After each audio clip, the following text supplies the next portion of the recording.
Chapter जो बातचीत है ना, जो बालकृष्ण भट्ट जी के द्वारा लिखा गया। किसके द्वारा लिखा गया है? बालकृष्ण भट्ट जी के द्वारा। पहला चैप्टर बातचीत, बालकृष्ण भट्ट। अब इसको याद करने का क्या तरीका है कि बातचीत जो है हम लोग जो है किससे करते हैं? बालक से, है ना। बालक से करते हैं। अगर बुढ़वा से करते हैं तो नीमन नहीं लगता है। क्या नहीं लगता है? नीमन नहीं लगता है। तो बातचीत हम किससे करते हैं? बालक से, इसलिए बातचीत के लेखक बालक यानी बालकृष्ण भट्ट हुआ। अगर बुढ़वा से बात करते हैं, बुढ़वा नक चढ़े गो मारता है या लाठिए उड़ा देता है तो नीमन नहीं लगता है, इसलिए जो हुआ क्या हुआ? निबंध हो गया। क्या हो गया? निबंध। और बातचीत करते करते ललता लगाते हैं, ठीक है, यानी अलता याद रखना, तो ललित निबंध हो गया। तो बातचीत किससे करते हैं हम लोग? बालक से करते हैं। अगर बुढ़वा से करते हैं तो निमन नहीं लगता है। निमन का मतलब अच्छा नहीं लगता, निमन हुआ भोजपुरी भाषा। इसलिए बातचीत के लेखक बालकृष्ण भट्ट और निबंध क्या है? ललित। जिसका लेखक जो है बालकृष्ण भट्ट है। इनका लेखक कौन है? बालकृष्ण भट्ट। इनका जन्म जो है 23 जून 1844 में इलाहाबाद के उत्तर प्रदेश में हुआ था। इनका जन्म जो है 23 जून 1844 में इलाहाबाद के उत्तर प्रदेश में हुआ था। इनके पिता का नाम बेनी प्रसाद भट्ट एवं माता जी का नाम पार्वती देवी था। इनके पिता का नाम बेनी प्रसाद भट्ट और माता का नाम पार्वती देवी था। जिन्होंने बातचीत इस पाठ के माध्यम से बालकृष्ण भट्ट जी हमें बातचीत की शैली बताना चाहते हैं। क्या बताना चाहते हैं? बातचीत की शैली।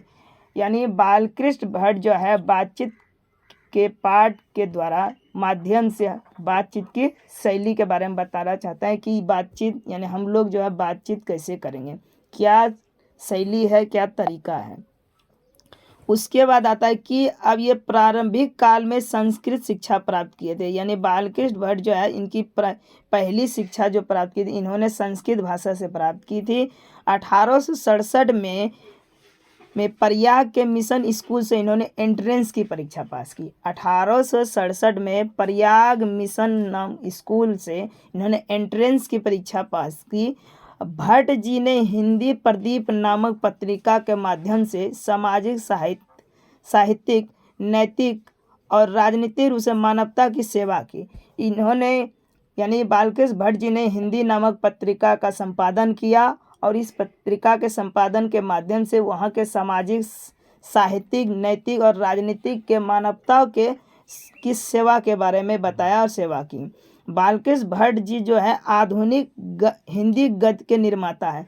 अगर एग्जाम में पूछ लेगा बालकृष्ण भट्ट जो है किस युग के हैं, तो आधुनिक युग के हैं। किस युग के हैं?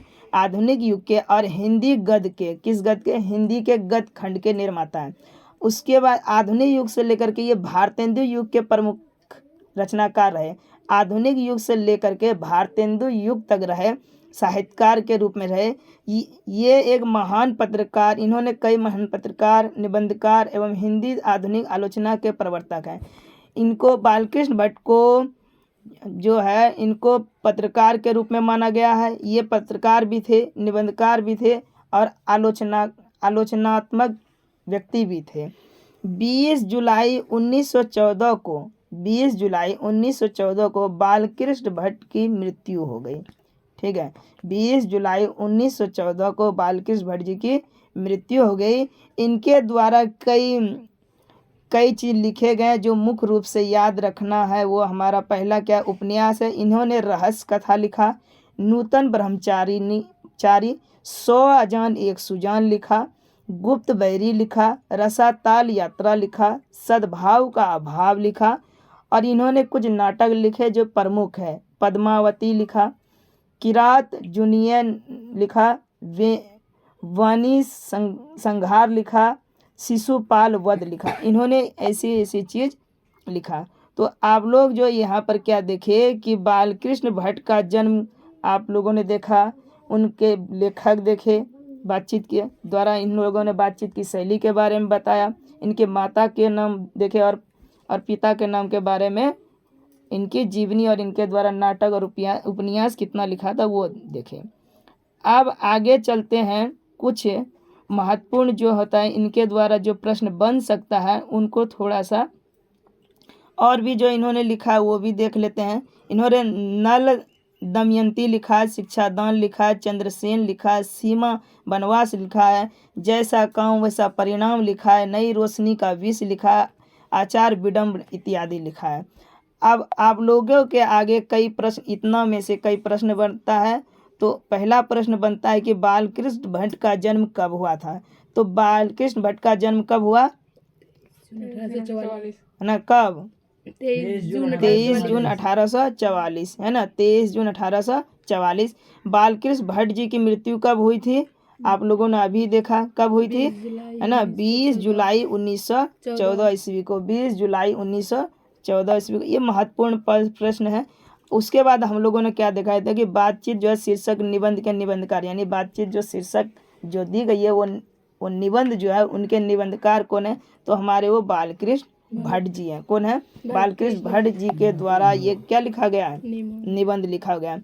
और हम लोगों ने अभी देखा कि बातचीत के माध्यम से बालकृष्ण जी हम लोगों को क्या बतलाना चाहते हैं। तो बातचीत के जरिए हमको बातचीत की शैली यानी कैसे बात करना उसके बारे में बालकृष्ण भट्ट जी ने बताया है। उसके बाद हम देखें कि बालकृष्ण भट्ट किस युग के रचनाकार थे। तो वे जो है ना भारतेंदु युग के से, आधुनिक युग से लेकर के भारतेंदु युग के रचनाकार हुए। उसके बाद इनके द्वारा जो बालकृष्ण भट्ट जी ने किस पत्रिका का संपादन किया था, या बालकृष्ण भट्ट जी ने किस मासिक पत्रिका को निकाला, तो इन्होंने हिंदी प्रदीप नामक मासिक पत्रिका का आविष्कार किया या निकाला था। उसके बाद और आता है कि भट्ट जी यानी बालकृष्ण भट्ट जी किस भाषा के प्रमुख और महान पत्रकार के रूप में आए थे। तो ये जो थे हिंदी भाषा के रूप में महान पत्रकार के रूप में आए थे। तो बालकृष्ण भट्ट ने हिंदी साहित्य को किस विद्या के महान रचनाकार माना गया है। तो ये जो है आलोचनात्मक है, यानी आलोचनात्मक पत्रकार थे, आलोचनात्मक थे और ये निबंधकार भी रहे।